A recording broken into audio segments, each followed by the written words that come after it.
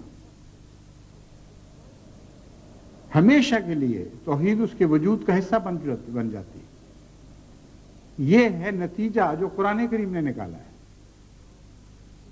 حضرت مسیح موعود علیہ السلام کے انکار کے نتیجے میں جو ان کو توحید ملی، اس توحید کا نقشہ بھی قرآن کریم ہی نے کھینچا ہے۔ قرآن کریم فرماتا ہے تحسبهم جميعا وقلوبهم شتى، کیسی بدنصیب توحید ان کو حاصل ہوئی کہ دیکھنے والا یہ سمجھتا ہے کہ یہ ایک ہو گئے ہیں۔ انکار اور کفر اور ظلم کے نتیجے میں، دشمنی کے نتیجے میں یہ اکٹھے ہوئے ہیں، اور چونکہ نفرت کے نتیجے میں اکٹھے ہوئے ہیں، خود نفرت کا شکار ہیں۔ محبت کے نتیجے میں اکٹھے نہیں ہوئے، بلکہ نفرت کے نتیجے میں اس طرح اکٹھے ہوئے ہیں کہ ہر دل پھٹا ہوا ہے۔ اس قرآن کریم نے جو کسوٹی پیش کی ہے، اس کسوٹی پر آپ اس قوم کو پرکھ کر دیکھیں تو آپ حیران ہوں گے کہ نہ صرف یہ کہ واقعتاً یہ اس وقت بھی پھٹے ہوئے تھے جب جماعت احمدیہ کو الگ کر کے حضرت مسیح موعود علیہ السلام کی تکذیب کے نتیجے میں ایک وحدت کا اعلان کیا تھا، یعنی مذہبی لحاظ سے اس وقت بھی پھٹے ہوئے تھے، بلکہ اس کے بعد ہر دوسری جہت سے بھی پھٹنے لگے۔ کوئی ایک پہلو بھی پاکستانیوں کی شخصیت کا ایسا نہیں رہا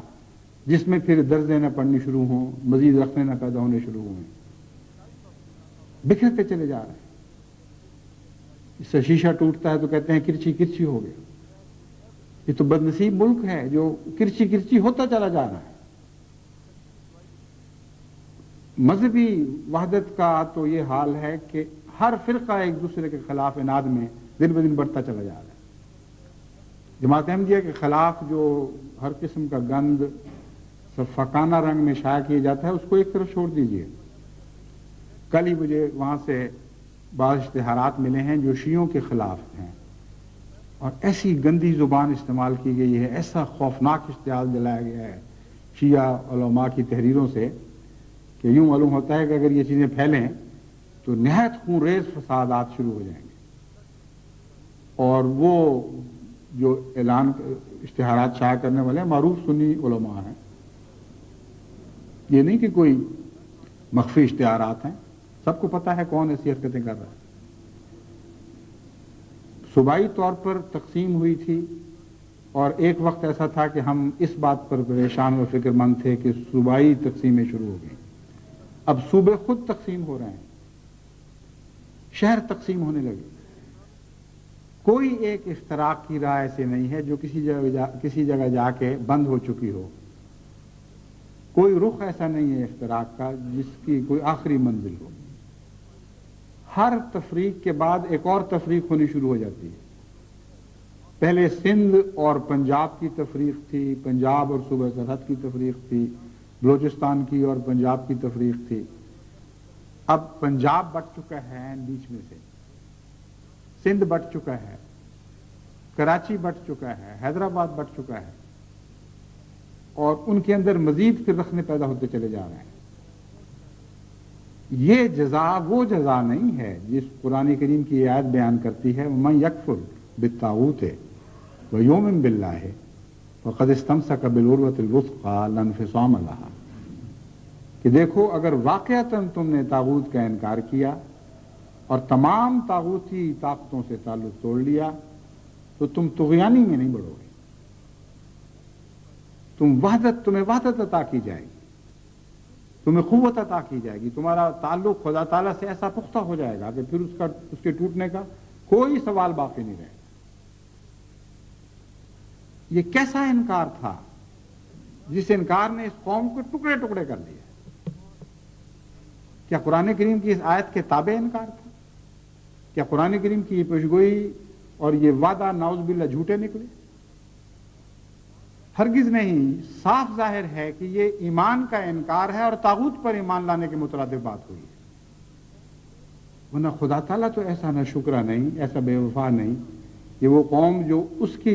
خاطر عظیم الشان اقدامات کر رہی ہو اور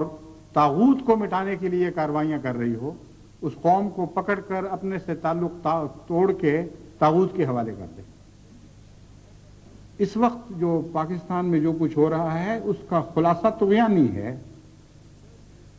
اسی لیے میں نے وہ آیت آپ کو پڑھ کے سنائی تھی جس میں سمود کا ذکر ہے، فَأُهْلِكُوا بِالطَّاغِيَةِ، وہ اپنی سرکشی کا ہی شکار ہو کے رہ گئے۔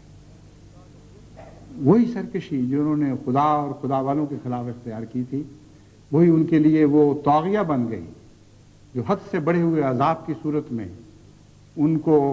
ہلاک کر گئی، ان کو دنیا سے مٹا گئی۔ بس میں یہ نہیں کہتا کہ یہ ہماری تمنا ہے کہ ایسا ہو،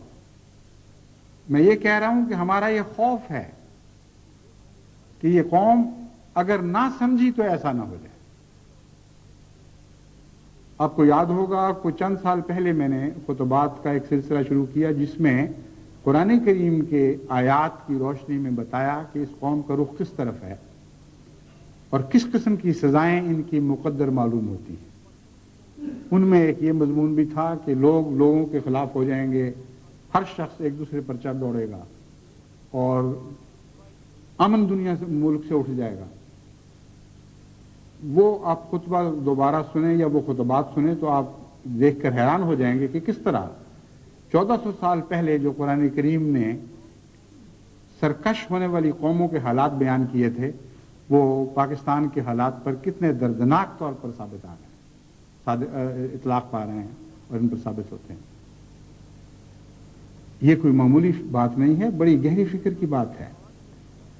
جہاں تک تمام دنیا کی جماعتوں کا تعلق ہے، ایک تو ان کے لیے اس بات میں ایمان کی مضبوطی کا پہلو ہے، یعنی ایمان افروز واقعہ ہے ایک پہلو سے کہ ان حالات کو دیکھنے کے بعد دنیا کے پردے پر جہاں بھی کوئی احمدی بستا ہے وہ ایک لمحہ کے لیے بھی گمان نہیں کر سکتا کہ نعوذ باللہ حضرت مسیح موعود علیہ الصلوۃ والسلام جھوٹے تھے، کیونکہ اگر آپ نعوذ باللہ جھوٹے تھے تو قرآن کریم کی آیت پھر بالکل محمل اور بے معنی ہو کے رہ جاتی ہے کہ طاغوت کا انکار کرنے والے خدا سے مضبوط تعلق قائم کر لیا کرتے ہیں اور ایک وحدت میں تبدیل ہو جایا کرتے ہیں۔ بس اگر حضرت مسیح موعود علیہ الصلوۃ والسلام نعوذ باللہ جھوٹے تھے تو جس قوم نے اس شدت کے ساتھ قومی سطح پر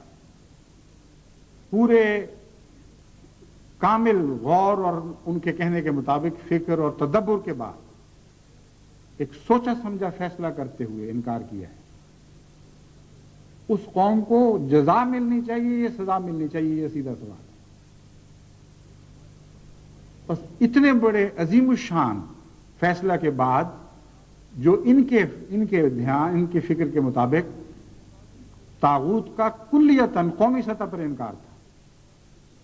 وہ کیسا خدا ہے جس نے ان کو طاغوت کے حوالے کر دیا؟ اب یہ دیکھنا تو کوئی کسی خاص بصیرت کی یہ دیکھنے کے لیے تو کسی خاص بصیرت کی ضرورت نہیں ہے کہ اس وقت پاکستان طاغوت کے حوالے ہے، اور احمدیت کے بڑے سے بڑا دشمن بھی خود یہ کہتا چلا جا رہا ہے کہ ہاں ہم طاغوتی طاقتوں کے حوالے ہو چکے ہیں۔ کہ کس نے آپ کو طاغوت کے حوالے کیا؟ کس خدا نے؟ اس خدا نے جس پر آپ ایمان لائے تھے، جس کی خاطر آپ نے نعوذ باللہ طاغوتی طاقتوں سے تعلق توڑا تھا۔ اس لیے یہ ایسی قطعی منطق ہے، ایسی یقینی دلیل ہے کہ دنیا کے پردے پر جو احمدی بھی ان حالات کا مشاہدہ کرے اور اس کے پس منظر میں ہونے والے واقعات کو نگاہ میں رکھے، اس کا ایمان حضرت مسیح موعود علیہ الصلوۃ والسلام پر ایسا مستحکم ہو جائے گا کہ اس کے متعلق یہ کہا جا سکتا ہے کہ لن فصام لہا۔ ان حالات کو دیکھنے کے بعد دنیا کے پردے پر کوئی احمدی ایسا نہیں جو حضرت مسیح موعود علیہ الصلوۃ والسلام کے کڑے پر ہاتھ نہ ڈال دے جو خدا کی رسی سے بندھا ہوا ہے، اور پھر یہ اقرار نہ کرے کہ ہاں اے خدا، میں نے اس کڑے پر ہاتھ ڈالا اور مجھے یہ جزا مل گئی ہے کہ لن فصام لہا، نہ اب یہ کڑا ٹوٹ سکتا ہے، نہ میرا اس سے یہ تعلق ٹوٹ سکتا ہے۔ لیکن دوسرے پہلو سے ایک بہت ہی بڑی عبرت بھی اس میں ہے اور ایک بہت بڑی ذمہ داری بھی آتی ہے۔ عبرت اس میں یہ ہے کہ خدا تعالیٰ ایسی قوموں کو پھر معاف نہیں کیا کرتا جو حد سے تجاوز کر دیتی ہیں اور نام کے لحاظ سے ان کا کسی سے بھی تعلق ہو، اس تعلق کی پھر پرواہ نہیں کیا کرتا۔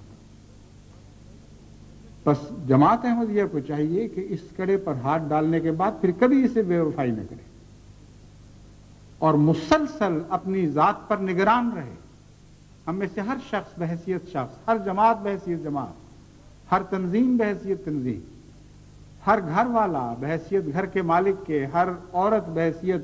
ماں کے یا بہن کے یا اور اپنے تعلقات کے دائرے میں اس بات پر نگرانی کرے کہ ہم میں کسی قسم کی طغیانی کے آثار نہ پیدا ہونے شروع ہو جائیں۔ طغیانی کا جو مضمون ہے یہ اپنی ذات میں ایک بہت ہی واضح تصویر پیش کرتا ہے۔ طغیانی یوں ہی تو نہیں آ جا کرتی اچانک، اس سے پہلے آثار پیدا ہوتے ہیں، لہریں اٹھتی ہیں، ہواؤں میں ہواؤں کے مزاج بگڑنے لگتے ہیں، دیکھنے والے کو خواہ موسم والوں نے پیش خبری کی ہو یا نہ کی ہو اندازہ ہو جایا کرتا ہے، پرندوں کو بھی اندازہ ہو جاتا ہے، کتوں کو بھی اندازہ ہو جاتا ہے، وہ بھی بے چین ہوتے ہیں، بھونکنے لگتے ہیں، کوے کائیں کائیں کرنے لگتے ہیں، اور جو بعض بیماریوں میں مبتلا ہوتے ہیں ان کی بیماریوں کی علامتیں ظاہر ہونے لگ جاتی ہیں۔ چنانچہ ایک تجربہ آج سے 8-10 سال پہلے کیا گیا، ایک بچی کو موسم بگڑنے پر دمے کی تکلیف ہو جایا کرتی تھی اور اس کا ڈاکٹروں نے جب تفصیل سے جائزہ لیا تو اس بات کو یہ بات دیکھ کر حیران رہ گئے کہ دنیا کا کوئی آلہ بھی ابھی موسم کی تبدیلی کا حال جانچ نہیں سکتا تھا، کوئی علامت نہیں پکڑ سکتا تھا، لیکن اس کی بیماری اس علامت کو پکڑ لیا کرتی تھی، اور جب وہ بیماری کے آثار ظاہر ہوتے تھے تو لازماً موسم میں وہی تبدیلی پیدا ہوتی تھی جو اس تبدیلی سے پہلے وہ بیماری اس کو پکڑ لیتی تھی۔ تو خدا تعالیٰ نے تو کانشیسلی یعنی باشعور طور پر بھی اور غیر شعوری طور پر بھی انسان کے اندر یہ طاقتیں پیدا فرمائی ہیں کہ وہ حالات کا جائزہ لے۔ تو یہ کیسے ممکن ہے کہ گناہ جڑ پکڑ رہے ہوں، طغیانیاں سر اٹھا رہی ہوں آہستہ آہستہ، اور کسی صاحب بصیرت کو، کسی آنکھوں والے کو کچھ دکھائی نہ دے؟ جو خاندان ہلاک ہوتے ہیں، جن کی بچیاں آزاد ہو کے گھروں سے نکل جاتی ہیں، جو وہ خاندان جن کی اولادیں ان کے لیے کسی نہ کسی طرح ذلت کا موجب بنتی ہیں، ان کا یہ کہنا کہ اچانک یہ ہو گیا، ہم بے بس ہیں، بالکل جھوٹ ہے۔ طغیانی کا مضمون ہر جگہ بالکل اسی طرح صادق آتا ہے جس طرح بیرونی دنیا میں صادق آتا ہے۔ ایک دن میں طغیانی نہیں ہوا کرتی، اور خدا تعالیٰ کا یہ فرمانا کہ ہم مہلت دیتے چلے جاتے ہیں یہاں تک کہ حدوں سے تجاوز کر جاؤ، یہ بتاتا ہے کہ بہت لمبا عرصہ ان چیزوں کے پیدا ہونے اور اپنے پائے تکمیل تک پہنچنے میں لگتا ہے۔ بس یہ کوئی عذر قابل قبول نہیں ہوگا کسی کے لیے کہ جی ہم اچانک پکڑے گئے۔ چھوٹے بچے جب اسکول جاتے ہیں اور واپس آ کے کچھ حرکتیں کرتے ہیں، ہر صاحب بصیرت کے لیے اس میں ایک انتباہ ہوتا ہے، اسی وقت وہ پہچان سکتا ہے کہ اس بچے کا رخ کس طرف ہو چکا ہے۔ چنانچہ بعض مائیں جو ذہین ہیں اور ان باتوں کا خیال کرتی ہیں، بعض دفعہ اپنے چھوٹے چھوٹے بچے 2-2 3-3 سال کے میرے پاس لے کے آئی ہیں کہ اس میں یہ بات پیدا ہو رہی ہے، جب ٹیلی ویژن دیکھتا ہے تو یہ حرکت کرتا ہے، جب کنڈر گارٹن جاتا ہے تو یہ حرکت کرتا ہے، اور ہمیں فکر پیدا ہو گئی ہے۔ وہ بالکل معمولی سی بات ہوتی ہے، اور میں خدا تعالیٰ کا شکر ادا کرتا ہوں کہ کیسی پاکیزہ اور کیسی اعلیٰ اور کیسی ذہین مائیں خدا تعالیٰ نے احمدیت کو بخشی ہیں۔ پھر ان کو میں سمجھاتا ہوں کہ یہ طریقے اختیار کریں، یہ کریں۔ چنانچہ یہی انگلستان میں ایسی ایک ماں اپنے بچے کو لے کے آئی کہ یہ حرکت کرتا ہے، مجھے اس سے بڑی فکر پیدا ہو گئی ہے۔ میں نے اسے سمجھایا، اس کے بعد جب دوبارہ پھر چند مہینے یا سال کے بعد وہ خاندان آیا اور انہوں نے بتایا کہ اللہ کے فضل سے اب ہمیں تسلی ہو گئی ہے، بالکل ٹھیک ہے۔ جرمنی سے ایک خاتون کا خط آیا کہ میری بچی اس عمر کی ہے، اس نے یہ بات شروع کر دی ہے، میں بڑی پریشان ہوں۔ تو وہ ذہین قومیں جنہوں نے لمبے فاصلے طے کرنے ہیں، جن کا کام ایک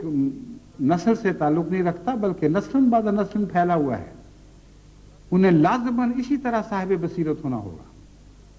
انہیں لازماً اسی طرح حساس بننا ہوگا۔ جب طغیانیاں زور مار جائیں، پکڑ جائیں، تو پھر ان کے سامنے کوئی پیش نہیں جا سکتا۔ بڑی سی بڑی قومیں بھی ان کے سامنے بالکل بے حقیقت ہو کے رہ جایا کرتی ہیں۔ اور یہ چھوٹے سے طوفان آئے ہیں انگلستان میں، آپ نے دیکھ لیا ہے کہ کتنی بڑی عظیم الشان طاقت ہے انگلستان کی، یعنی گئی گزری ہونے کے باوجود ابھی غریب ملکوں کے مقابل پر بہت ہی بڑی ایک طاقت ہے، بہت منظم ہے، ہر قسم کے سامان ان کو مہیا ہیں، لیکن ہواؤں کے سامنے اور بارش کے سامنے اس طرح بے بس ہو گئے کہ کوئی بھی پیش نہیں جاتی۔ جس طرح پاکستان کے جھونپڑیوں والے بے بس ہو جایا کرتے ہیں، اسی طرح یہ بڑی بڑی مضبوط عمارتوں والے بے بس ہو کے رہ گئے۔ وہاں یونائٹڈ اسٹیٹس میں یعنی امریکہ میں بعض اچانک آنے والے خوفناک طوفان ہیں، اچانک ان معنوں میں کہ جب وہ پہنچتے ہیں ساحل تک تو بڑی تیزی کے ساتھ وہ شدت اختیار کرتے ہیں، مگر ان معنوں میں نہیں کہ وہ بنتے ہی وہیں ہیں۔ سینکڑوں میل پہلے، بعض دفعہ مہینوں پہلوں سے وہ پرورش پا رہے ہوتے ہیں، وہ آثار بن رہے ہوتے ہیں، لیکن جب وہ پہنچتے ہیں کنارے تک اور کسی شہر پر، کسی ساحلی قصبے پر حملہ کرتے ہیں تو وہ طوفان اس طرح ہیں جیسے بالکل اچانک پیدا ہونا۔ ان کے اندر اتنی طاقت ہوتی ہے کہ بعض دفعہ مضبوط چھتیں اچانک اڑ جاتی ہیں، کاریں کئی فٹ بلندی تک اٹھ کے پھر گرتی ہیں، اچانک انسان کھڑا ہوا ایک دم بگولے کی طرح ہوا میں اڑ جاتا ہے اور پھر سینکڑوں فٹ کی بلندی سے گرتا ہے۔ بڑے بڑے مضبوط گرڈر، بڑے بڑے بھاری کنکریٹ کے تودے یوں ہوا میں اڑ جاتے ہیں جس طرح چھوٹے سے کنکر کو انسان اچھال دے۔ اس وقت انسان کی کیا پیش جا سکتی ہے؟ قرآن کریم نے بہت خوبصورت نقشہ کھینچا ہے، تغل لما تغل ما، ان کو طاغیہ نے پکڑ لیا۔ اس کا مطلب یہ ہے کہ ایسا عذاب جس کے سامنے انسان بالکل بے بس اور بے اختیار ہو کے رہ جائے۔ بس جب یہ طاغیہ بنتی ہے اس وقت آپ کچھ نہیں کر سکتے۔ جب آپ کے کسی بچے میں، آپ کے کسی عزیز میں یہ بغاوت اپنا زور مار چکی ہوتی ہے اور وہ اپنا سر اٹھا لیتا ہے، پھر آپ وہ وقت نہیں ہے کہ آپ اس کو سنبھال سکیں، پھر رونے اور حسرت کے سوا اور کوئی چارہ باقی نہیں رہتا۔ ہاں، دعا کے ذریعے بعض دفعہ اللہ تعالیٰ غیر معمولی تبدیلیاں پیدا کر دیتا ہے، اور دعا کے ذریعے ہر طغیانی پر بھی فتح پائی جا سکتی ہے۔ دیکھیں حضرت نوح بھی تو اسی طغیانی کے شکار تھے، لیکن کس طرح خدا تعالیٰ نے آپ کو اس طغیانی پر فتح عطا فرما دی۔ بس یہ ایک الگ مضمون ہے، لیکن عام حالات میں انسان جب سرکشی اپنی انتہا کو پہنچے تو پھر بے بس ہو جایا کرتا ہے۔ اس لیے آپ اپنی خصوصاً وہ لوگ جو مغربی ممالک میں رہتے ہیں اور وہ لوگ بھی جو آج کل بدقسمتی سے ایسے تیسری دنیا کے معاشرے میں رہ رہے ہیں جہاں نام کی مذہبی قدریں رہ گئی ہیں لیکن ہر لحاظ سے ہر بدی زور مار چکی ہے، ان کو چاہیے کہ اپنی اولاد کو، اپنے گرد و پیش کو، اپنے ماحول کو، اپنے عزیزوں کو ہمیشہ باریک نظر سے دیکھیں، اور آثار جب پیدا ہو رہے ہوں اس وقت ان آثار سے نپٹنے کے سامان کریں۔ ان آثار سے نپٹنے کے سامان میں دعا بھی شامل ہے، اور اس وقت کی دعا زیادہ مؤثر ہوگی۔ پھر دوسرے ذرائع دعا کے لیے لکھنا، جماعت کے نظام سے تعلق جوڑنا اور ہر قسم کی کوششیں کرنا، جبکہ ابھی بیماری سر اٹھا رہی ہے، جب کینسر بن چکی ہو، جب اپنی انتہا کو پہنچ چکی ہو، تو پھر تو کچھ پیش نہیں جا سکتی۔ چنانچہ کینسر بھی دراصل اسی طاغیہ کی ایک شکل ہے، وہ بیماری جو بے قابو ہو جائے، جو سرکش ہو جائے، جو نظام کو قبول کرنے سے انکار کر دے۔ بس جماعتوں میں بھی جہاں جہاں ایسے لوگ پیدا ہوں جو ایسے وسوسے پھونکتے ہیں، جو بالآخر نظام کے خلاف بغاوت پر منتج ہوتے ہیں، ان کی بھی نگرانی کریں اور وقت پر انہیں سمجھائیں۔ معمولی کوششوں سے بھی ابتدا میں چیزوں پر قابو پایا جا سکتا ہے۔ بس عبرت بھی ہے جو کچھ پاکستان میں ہو رہا ہے، اور ساری دنیا کی جماعت کو اس سے عبرت حاصل کرنی چاہیے اور اس سے سبق سیکھنا چاہیے، اور یہ دعا کرنی چاہیے کہ خدا تعالیٰ کبھی بھی جماعت احمدیہ کو اس انجام تک نہ پہنچائے کہ اس کے نفس کی طاغیہ اس پر قابو پا لے، اور پھر خدا تعالیٰ کی طرف سے قدرت اس سے بیرونی طاغیہ کے ذریعے انتقام لے۔ اللہ تعالیٰ ہمیشہ ہمیں راہ راست اور پر قائم رکھے اور وہ توازن اختیار کرنے کی توفیق بخشے جو اسلامی تعلیمات کی روح ہے۔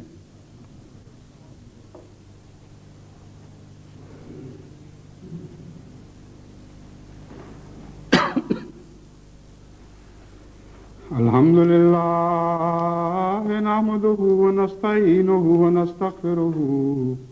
ونؤمن به ونتوكل عليه ونعوذ بالله من شرور أنفسنا ومن سيئات أعمالنا من يهده الله فلا مضل له ومن يضلله